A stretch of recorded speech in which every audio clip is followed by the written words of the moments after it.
I apologize that I'm getting to this a little too late. It's already out now in the media. I had this information right before it hit the mainstream media, and I was in a position, I was on the road where I could not make a video. I wanted to talk about it, so I started putting images up on Instagram, Twitter, and even Facebook.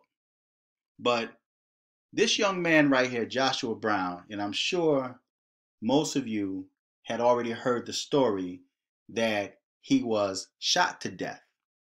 This is the young man that was one of Botham's critical witnesses. And he was receiving death threats on the internet, according to some other news sources. But this young man was put to death. This only adds more overstanding to what possibly happened. Even when it comes to Botham's brother, saying that he loves the killer of his brother. And I told you guys in my last video that God had nothing to do with that. And I know there's a lot of y'all out there, you sanctimonious, and all of a sudden you're righteous and saying how he inspired you and how it changed your life and it made you look at yourself. That's a good thing. But the devil is all in this. And the devil has already got great influence on many of the people in the world, especially here in America. He's the father of lies and deceptions. So when Botham's brother stood up and said he forgive her, he loved her, he did not want her to do jail time, and then the judge came out the stand and gave her a hug and prayed with her, gave her her Bible, and then you had the mother talking about how she raised a good son, she trained him upright, and then the father recently appeared and stood up and said that he would like to be her friend. And that created a whole lot of confusion, and even white people were in shock, and they were saying, I've never seen anything like this in my life. Now, I completely understand forgiveness, and like I mentioned in the last video, I was giving him the benefit of the doubt, and I was saying that, well, maybe he forgave her to try to help himself to get over, to release himself from hate or feeling some kind of way. Maybe he did that for himself, but it still left a hole of understanding of what really happened. There's a lot of things that the public don't know, which ended up getting a critical witness killed. Now, I'm going to read a portion of this article, and I'm going to put the article on the bottom, and you can check it out for yourself. But I told you guys, when that brother stood up and said that he forgave her, and even while he was saying it, he looked extremely uncomfortable. He looked extremely nervous. He was like pulling on his collar, like it was choking him to not say what he was getting ready to say. It almost appeared like he didn't want to say that, but he was forced to say that. So now I'm led to believe that when he stood up there and said he loved her, he didn't want her to do no jail time, that was all out of fear. It was out of fear. And I mentioned that maybe the witnesses were tampered with. Maybe they were threatened by other police officers, mainly her lover, her married lover that happened to be one of her co-workers, a cop. And the vehicle that they described, the witnesses, it sounds like it was a cop's unmarked vehicle. But I'm going to read a portion of this. And like I told you guys, God had nothing to do with it. You can still be inspired, but know for a surety that God had nothing to do with that young man forgiving his brother's killer. God had nothing to do with that. God was not in that. This is all the works of Satan, of evil, of wickedness. Botham Jean's neighbor, a key witness in Amber Guyger trial, shot to death in Dallas. Now, even when it comes to doing investigations, in my own opinion, this is for the feds, because Dallas Police Department appears to be corrupt. And if they end up doing investigation, it will not be a fair investigation. And I also want to mention too, before I continue reading this article, was they interviewed a couple of witnesses, young people, millennials. And they were asked, why did they give Amber Guyger 10 years? And the reason they gave was not according to the evidence at hand. They were going according to her emotions. The one black female said that her life is not the same since this happened. Well, how do you know? Were you friends with Amber Guyger before this incident occurred for you to know how her life was before and how it is now after? And you said, oh, she appeared to be sorry, and talking about how emotional they were in the court when they were trying to come up with a judgment. But they were focused more on Amber's emotional testimony than the evidence that she is a murderer and she took the life of an unarmed citizen in his apartment. Right? Now, I also mentioned too in the last video that, and I linked you to my video that I did back in 2016 when I first spoke on it, and there's a lot of information that was brought out then that is not out now, which I believe falls into the hands of this young man that was on the stand, that was receiving death threats.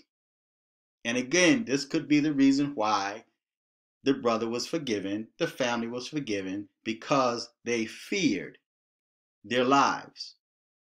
They're from the Caribbean island. Their son is here in America. And I'm sure either they got paid off, especially the judge, either they got paid off or there were some threats that were made. And this young man came forward and lost his life soon after. And this, to me, in my opinion, is quite messy. Officers responded about 10:37 p.m. Friday to a shooting call in the 4600 block of Cedar Springs Road. The victim died from his injuries at a local hospital. This is him right here. Now, when he testified, man, when this brother broke down, it brought tears to my eyes, man. I felt that in his heart, man. You know, he didn't know Botham according to his testimony, but he can hear him singing gospel music and Drake every morning. And now to know that this young man lost his life at the hands of a cop that was trained. Forget about everything, her being human and being emotional, and she said she made a mistake, and she kept repeating over and over again to 911, I thought it was my apartment. She kept repeating, I thought it was my apartment, but she's a cop. And for her to just barge in there without even scoping out the area first leaves a lot of questions in mind.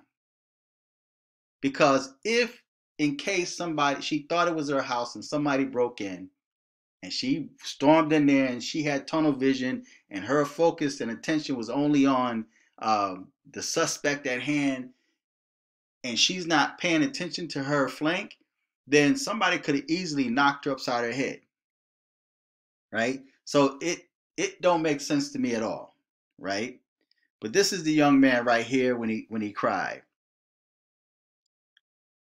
A key witness in Amber Geiger's murder trial was shot and killed Friday evening at an apartment complex near Dallas Medical District.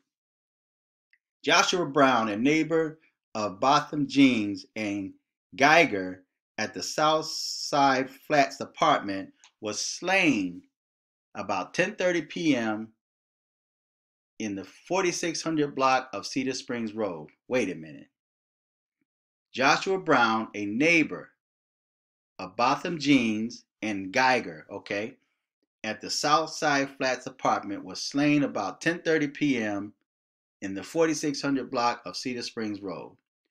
Brown lived across the hall from Jean and testified about the night he was killed. Dallas County Prosecutor Jason Hermes, the lead prosecutor in the Geiger case, said Saturday that Brown stood up at a time when others won't say what they know. See, they were threatened. He bravely came forward to testify when others wouldn't, because, see, they knew more than was revealed. It says, Hermes said, if we had more people like him, we would have a better world. On Friday night, several witnesses flagged down police and directed them to Brown's location. Police found him on the ground with several gunshot wounds. In another article, it stated that he was shot also in the mouth, which, if that's true, I took that as a warning. He was taken to Parkland Memorial Hospital, where he died from his injuries. Witnesses told police they heard several gunshots and saw a silver four-door sedan speeding out of the parking lot. No suspect description had been released. So, if it says no suspect description had been released, it means they got a description, but it just had not been released. On the night of September 6, 2018, Brown was in the hallway on the fourth floor of the Cedars apartment building when he heard what he thought sounded like two people meeting by surprise. He testified that he couldn't make out what they were saying, and they were speaking at the same time. And then he heard two gunshots. Now, I'm not going to read the rest. I'm going to let you read it for yourself. I'm going to put the article right on the bottom. But it's got a map here, right? And it's got a couple of tweets where somebody commented. But I'm going to let you check this out for yourself. But this was a hit. Just like in the case of Botham, that possibly could have been a hit. Another thought came to mind, but I'll probably mention that at a later date as to why he probably was hit or murdered. But this is why I believe the family became friendly, overly friendly to the person that murdered their family member. The brother said he loved her and wanted to hug her. The father said he wanted to be her friend. The judge came down. The bailiff was stroking her hair. Black people were in fear because of the alleged threats that they might have received or payments that they might have received. They were in fear. So, like I mentioned in my last video, God had nothing to do with this. This is all the markings of Satan, of unrighteousness, of darkness, of evil, and corruption. So feedback, tell me what you think, subscribe, click on the Cash App button and donate to this channel. Until next time, I'm fearless.